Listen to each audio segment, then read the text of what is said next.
Bom dia, alunos da Zíquia de Souza Brito. Hoje nós iremos estudar transformação cíclica. Pegue o seu livro e abra na página 232. Pegue o seu caderno, caneta, lápis para vocês fazerem as anotações e no término da aula vocês irão fazer as perguntas no chat para nós podermos respondê-lo.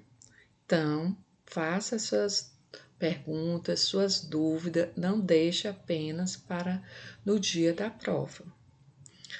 Então, hoje, 22 de junho de 2022. Eita, o mês de junho é o mês das festas juninas. Todo mundo está com vontade de dançar, de curtir uma festa junina. Como ninguém pode sair de casa, a gente vai rever a quadrilha da Zíquia para a galera dançar e se animar um pouco.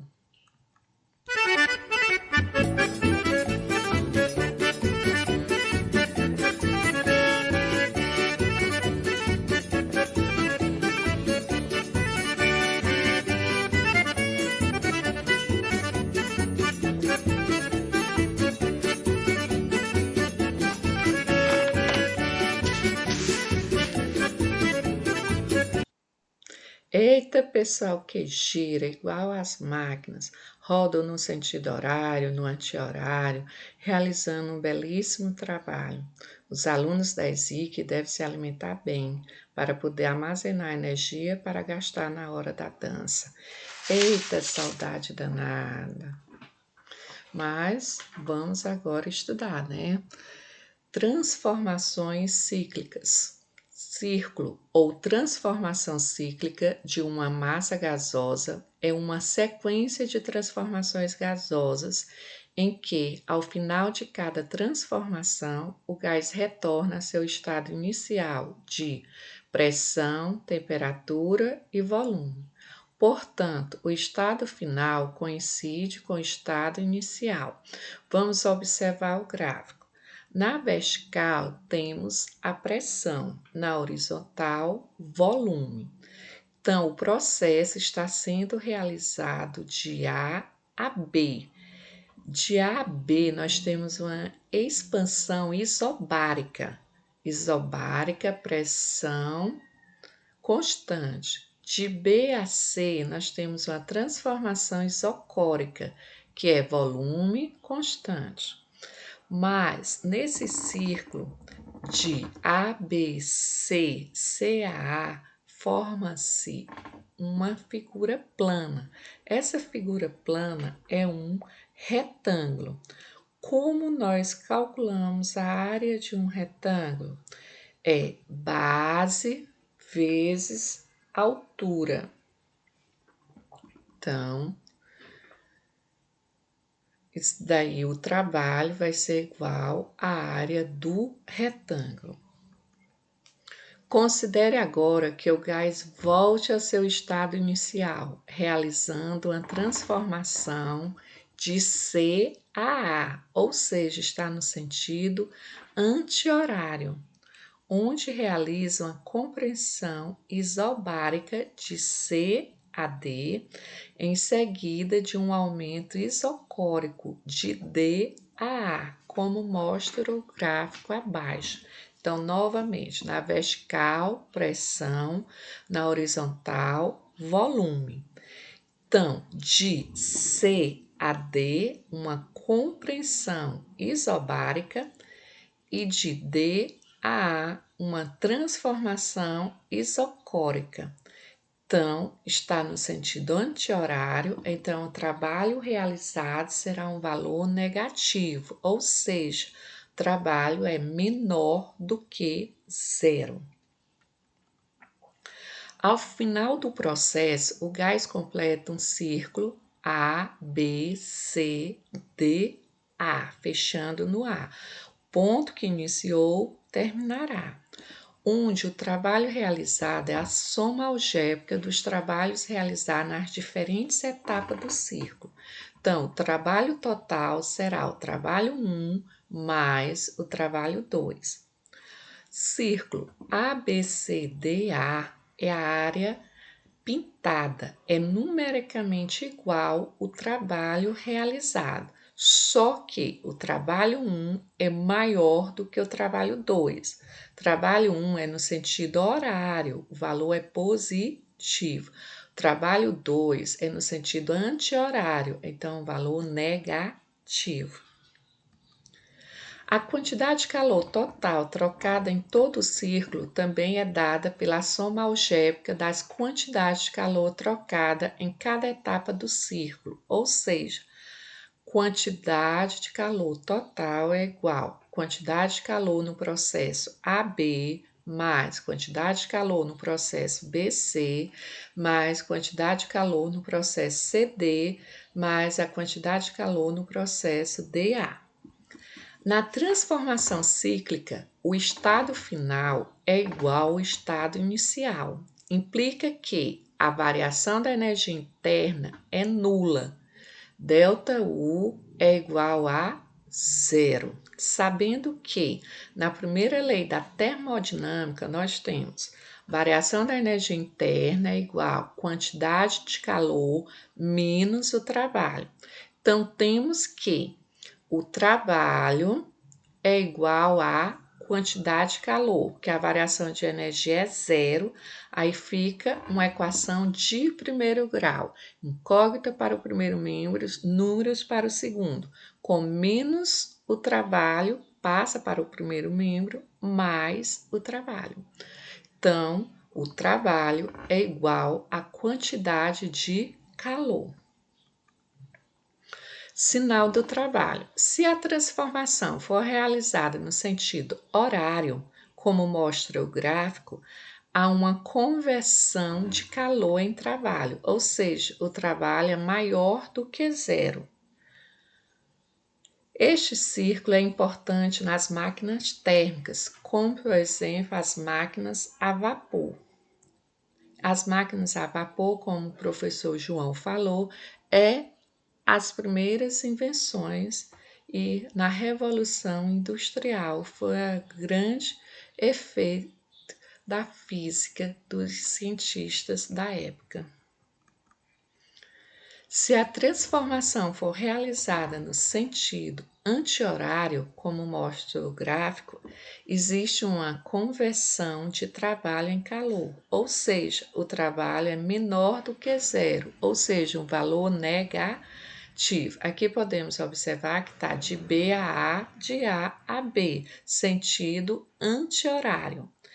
Este círculo é importante nas máquinas frigoríficas, por exemplo, na geladeira. Ele faz um processo contrário do normal. Exercícios resolvidos.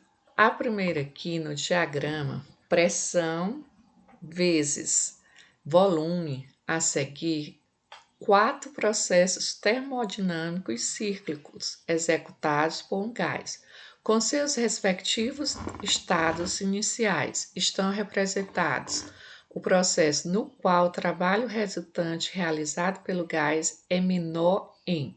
Então, aqui está perguntando qual desses 4 realiza menor trabalho.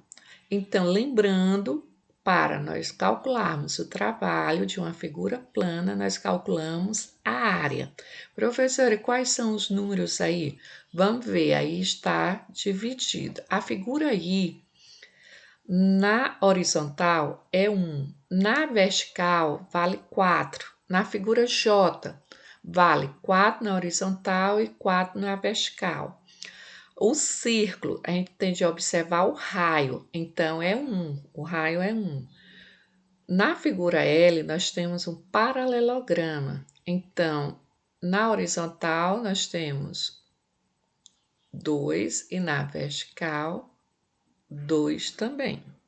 Então, vamos ver qual dessas 4 figuras tem maior área. Sabendo qual a maior, qual a menor, nós iremos saber qual realiza menor trabalho, que é o que o enunciado da questão quer saber. Ele quer saber o menor trabalho. Então, o menor trabalho será a menor área.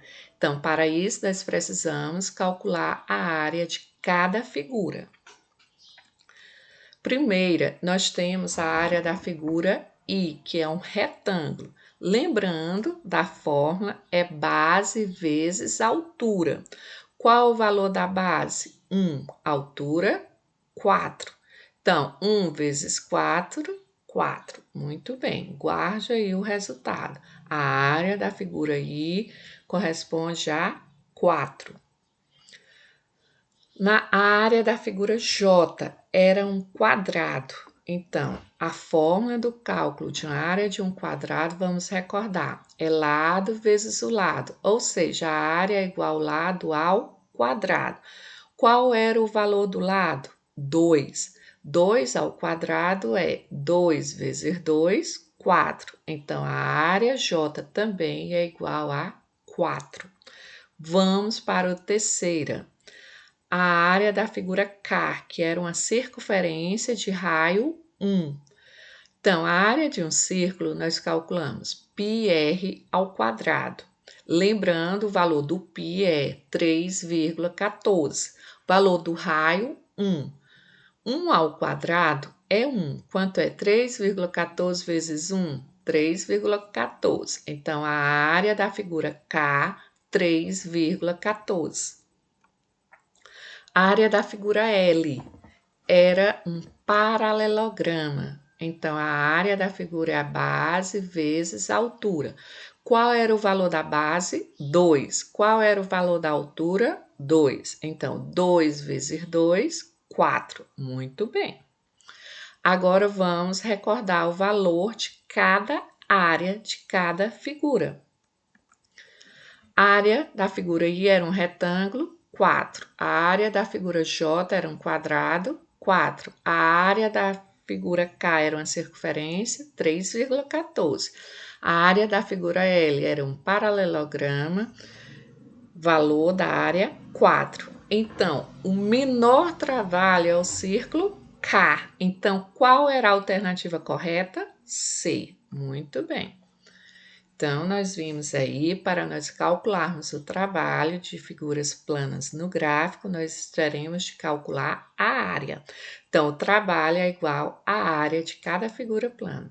Geralmente, nos gráficos, apresenta a figura também de um paralelograma ou de um trapézio. Às vezes vocês confundem o paralelograma com o trapézio. Para nós calcularmos a área do trapézio, vocês devem recordar que a base maior mais a base menor vezes a altura dividido por 2. Tem alguns exemplos aí no livro que vocês irão precisar utilizar a fórmula de um trapézio, viu? E de um triângulo também, que é a base vezes a altura dividido por 2. Aqui nós temos a transformação adiabática. Aqui nós chamamos um mapa mental. Aqui é tudo que nós aprendemos com o professor João, que ele já explicou a teoria. Aqui nós estamos só revendo. Na primeira lei da termodinâmica, qual é? É a variação de energia interna é igual à quantidade de calor menos o trabalho.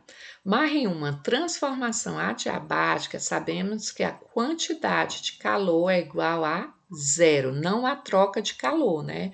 Então, nós iremos, variação de energia será igual a menos o trabalho. Se o trabalho for menos 50, a variação de energia será mais 50, sempre com o sinal trocado. Então, vamos mais para uma observação da transformação adiabática. Não ocorre troca de calor com o meio, viu? Não ocorre troca de calor. Anotem aí no seu caderno. A transformação adiabática, mesmo assim, pode haver variações de temperatura. Na transformação adiabática, geralmente são expansões ou compressões, muito rápidas, não havendo tempo para troca de calor. Então, não esqueça, expansões e compressões, sem a troca de calor. É uma transformação muito rápida. Na transformação adiabática, pode ocorrer também se um corpo estiver inserido em um isolamento térmico. Na transformação adiabática, a temperatura cai e o gás realiza trabalho. Geralmente, quando pegamos um vidro desodorante e apertamos, aí nós podemos pegar no fundo do vidro, ele está gelado, então a temperatura caiu, a temperatura diminuiu e o gás realiza trabalho. Na transformação adiabática, nessas transformações, a variação de temperatura é proporcional à variação da energia interna, que é convertida em trabalho. Como nós falamos lá, através da forma da primeira lei da termodinâmica, né, que a quantidade de calor é igual a zero, então fica a variação de energia interna é igual ao menos o trabalho. Se a variação de energia for igual a 100, o trabalho será menos 100, sinais opostos. Então, nós temos o gráfico da transformação adiabática. Na vertical, pressão, na horizontal, volume, formando o gráfico uma curva, não é uma reta. O gráfico de uma transformação adiabática é uma curva. Então, anotaram? Vamos dar continuidade ao nosso assunto. O gráfico abaixo nos fornece uma representação geral das transformações adiabáticas. Na expansão adiabática, a temperatura e a pressão diminuem. Então, ó, expande, a temperatura e a pressão diminuem. Anotem e não esqueçam jamais. Na compressão adiabática, tanto a temperatura como a pressão aumenta. Então, nós temos aqui o gráfico, na vertical, pressão. Então, o início do processo é a pressão 1, o valor é maior, aí vai realizando o processo, ele vai decaindo, ele vai diminuindo seu valor, a pressão vai diminuindo. O volume é o contrário da pressão, o volume é menor e vai aumentando. Então, aumenta o valor do volume. Agora, a temperatura é que é igual à pressão. É maior e depois é reduzida. Então, essa linha vermelha é que é a curva da transformação adiabática. As linhas pretas é uma isotérmica 1 e a isotérmica 2, viu? Então, cuidado. As isotérmicas, para você diferenciar no gráfico o que é um isotérmico e o que é uma adiabática, a curva isotérmica é uma hipérbole equilátera. E já a curva da adiabática, ela é mais aberta, viu? Não forma uma curva equilátera. Questão 1. Para realmente sabermos que nós entendemos nosso assunto. Em relações às transformações adiabáticas, assinale o que for correto.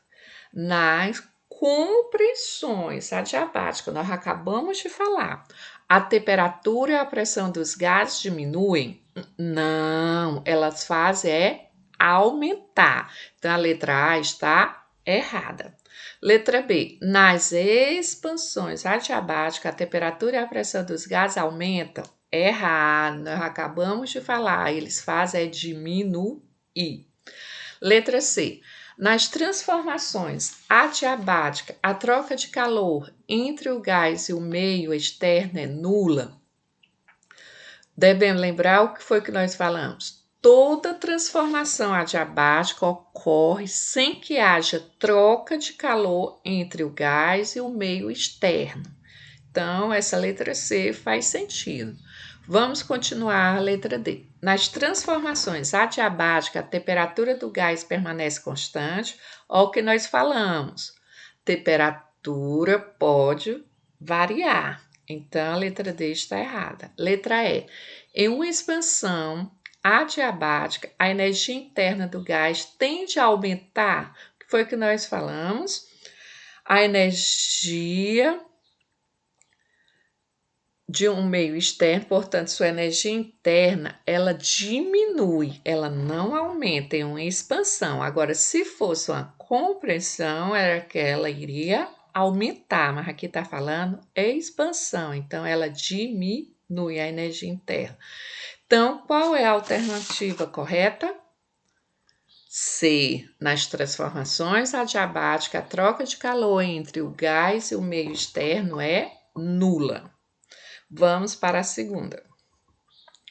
Um gás monoatômico ideal sofre uma expansão adiabática, realizando sobre um pistão um trabalho termodinâmico igual a 400 Joule. Qual é a variação de energia interna do gás em Joule? Então, nós devemos fazer o que aqui? Lembrar da primeira lei da termodinâmica. O que é a primeira lei diz? Para a transformação adiabática, a quantidade de calor é igual a zero. Então, dessa forma, nós temos quantidade de calor zero é igual a variação de energia mais o trabalho. Ou seja, a variação de energia é igual menos o trabalho. Lá, ele deu o valor do trabalho, que era 400, só que a variação de energia vai ser o sinal contrário. Então, a variação de energia é igual a menos 400 Joule. Então, qual é o valor? Qual é a alternativa correta? Letra A, menos 400 Joule. Muito bem. Vamos para a terceira. Analise as alternativas abaixo e assinale a alternativa correta relativa aos processos termodinâmicos isovolumétricos. Relembrando, isovolumétrico é quando o volume é constante. Letra A. Quando os gases recebem calor durante uma transformação isovolumétrica, o sinal do trabalho termodinâmico produzido pelo gás é negativo. Falso. Nas transformações isovolumétricas, nenhum trabalho é realizado sob ou pelo gás. Letra B. Quando os gases recebem calor durante uma transformação isovolumétrica, o sinal do trabalho termodinâmico produzido pelo gás é positivo. A única palavra que mudou da letra A para a letra B foi negativo para positivo. O que foi que eu acabei de falar? Nenhum trabalho é realizado sob ou pelo gás. Então, não é nem valor positivo nem negativo. Letra C. Nos processos isovolumétricos, a pressão do gás permanece constante, enquanto a temperatura e o volume variam, de forma que nenhum trabalho é realizado por ou sobre o gás. Então, também está falso, porque a grandeza física que é mantida constante é o volume, e aqui está dizendo que é a pressão que é constante, e o volume varia, então está errado. Letra D. Nos processos isovoluméricos, o volume do gás altera. Como é um processo isovolumérico, o volume altera. Então, de início aqui, essa está errada. Quanto à temperatura e a pressão variam, de forma que nenhum trabalho é realizado por ou sobre o gás. Letra E. Nos processos isovoluméricos, o volume do gás permanece constante. Está correto. Enquanto a temperatura e a pressão variam, de forma que nenhum trabalho é realizado por ou sobre o gás. Está perfeitamente correta a letra E. Então, vamos lá. Nos processos isovolumétricos, o volume do gás permanece constante, enquanto a temperatura e a pressão variam, de forma que nenhum trabalho é realizado por ou sobre o gás. Perfeito. Quarta questão. Certo gás diatômico ideal recebe 12 Joule. Recebe de calor de uma fonte externa durante uma transformação isocórica, volume constante, considerando que o gás não cede qualquer quantidade de energia em forma de calor para suas vizinhanças. A variação da energia interna do gás durante essa transformação é de. Então, vamos lá recordar. Enquanto o número de graus de liberdade de um gás afeta a fórmula utilizada para o cálculo de sua energia interna. Quantidade de calor recebida por ele durante uma transformação isovolumétrica é exatamente igual à quantidade de calor recebida ou cedida por ele. Dizemos que, quando um gás recebe calor, sua energia interna sofre um acréscimo.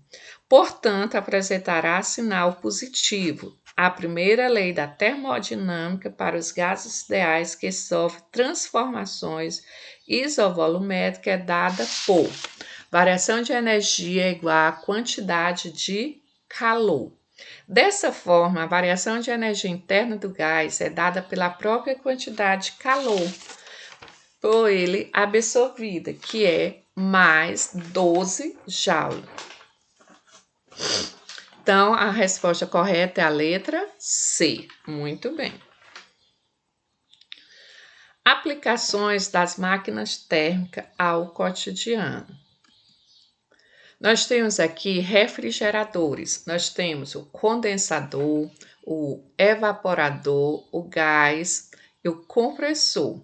Aí, com essa forma, nós calculamos a eficiência das máquinas frigoríficas, né? Que é a quantidade de calor da frio sobre o trabalho, como o professor João já explicou essa fórmula detalhadamente.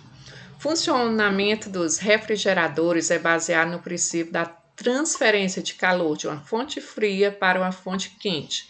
Esse processo não ocorre espontaneamente. É necessária uma fonte de energia externa para realizar um trabalho que é chamado compressor, para que essa transferência possa ocorrer.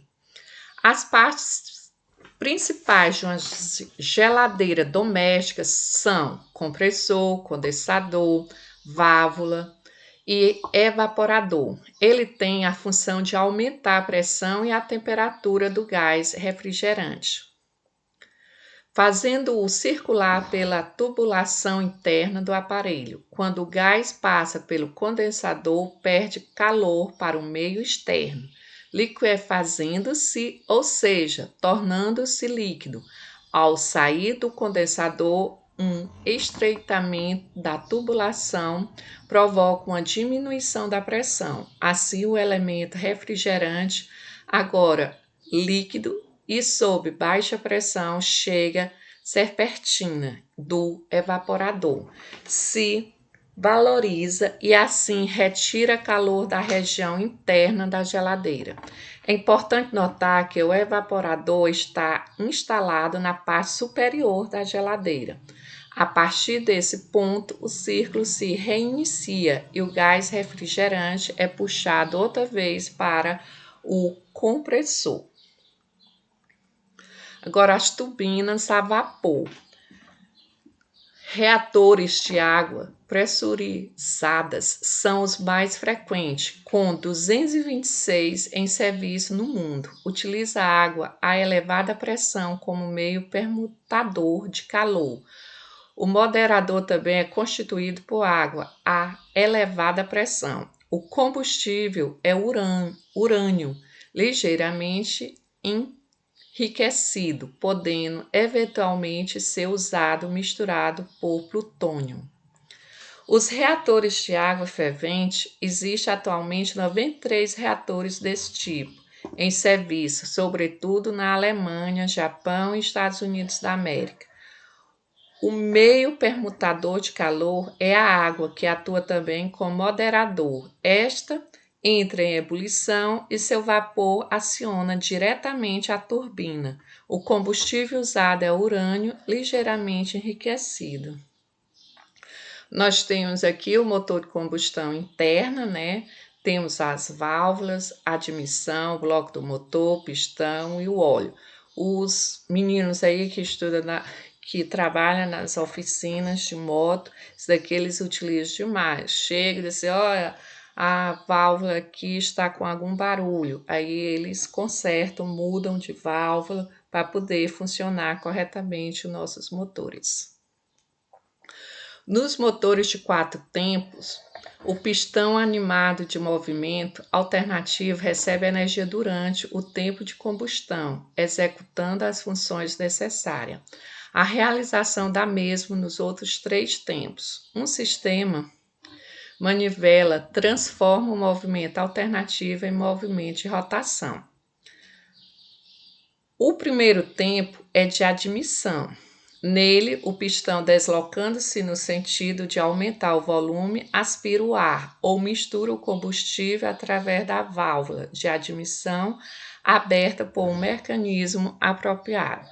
Na segunda, ocorre a compressão. O segundo tempo é de compressão, atingindo o fim do curso de admissão na posição chamada de ponto morto inferior. Fecha-se a válvula de admissão e inicia-se a compressão dos gases aspirados, a fim de torná-los mais densos. No terceiro tempo é o de combustão, expansão. Na outra extremidade do seu curso alternativo, chamado ponto morto superior, ocorre o início da combustão, que pode iniciar-se espontaneamente, ou pode ser provocada pelo disparo de uma faísca. A combustão ocorre de maneira diversa, dependendo do tipo do motor. É acompanhada ou seguida pela expansão dos gases queimados, que impulsionam o pistão, transmitindo-lhe energia.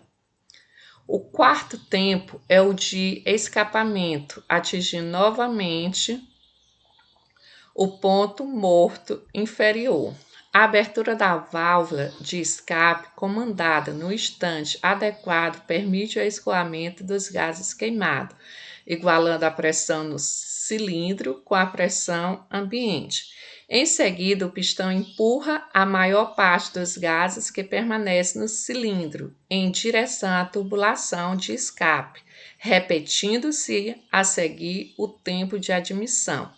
Cada 2 voltas do eixo de manivela ocorre apenas um tempo motor, no caso de tratar-se de apenas um cilindro. Um volante é indispensável, a fim de que o pistão continue em movimento durante os 3 tempos auxiliares. Aqui nós temos o círculo diesel. Círculo do motor diesel. Aqui nós temos uma compreensão adiabática. Aí a injeção do combustível, que é calculado pelas fórmulas aí. Quando vocês estiverem no ensino superior, vocês irão calcular todas essas fórmulas aí, né? Então, vamos passar, depois vocês estudam detalhadamente. Temos aqui uma expansão adiabática e a compressão.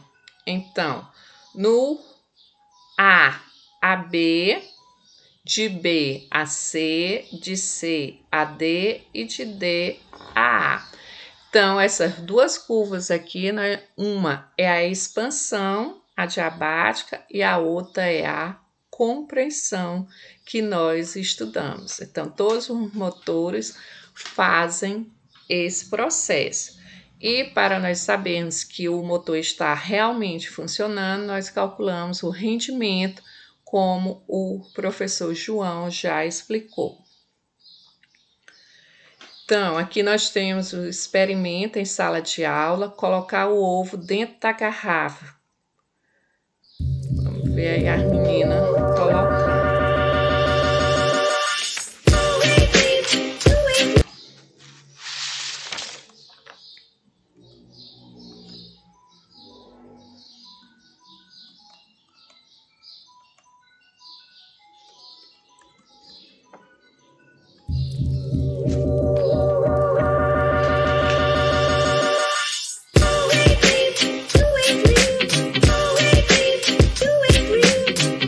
See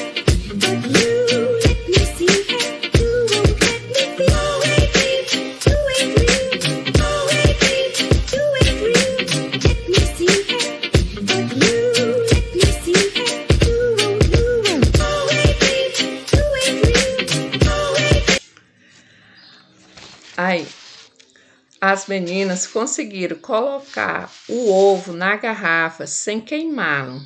A garrafa de vidro aberto é considerado um sistema aberto ao jogar alguns palitos de fósforo. O fogo queima o oxigênio dentro da garrafa e o ar rarefeito é formado. A pressão atmosférica fica reduzida do lado de dentro e, portanto, menor a pressão atmosférica do lado de fora, fazendo com que o ovo seja puxado para dentro. Assim, retorna a pressão na garrafa ao equilíbrio com a pressão atmosférica, né? Saudade desses momentos de experimentos em sala de aula. É a parte da física que eu mais gosto, é desses experimentos. Então, lembre-se que quanto mais cedo nos distanciarmos, mais cedo nos abraçaremos. E, como diz José Saramanco, a leitura é provavelmente uma outra maneira de estar em um lugar. Então, com leitura, nós podemos viajar longe, né? E não podemos desistir. Então, levanta, sacode a poeira e dá a volta por cima. E todos tenham um bom dia a todos.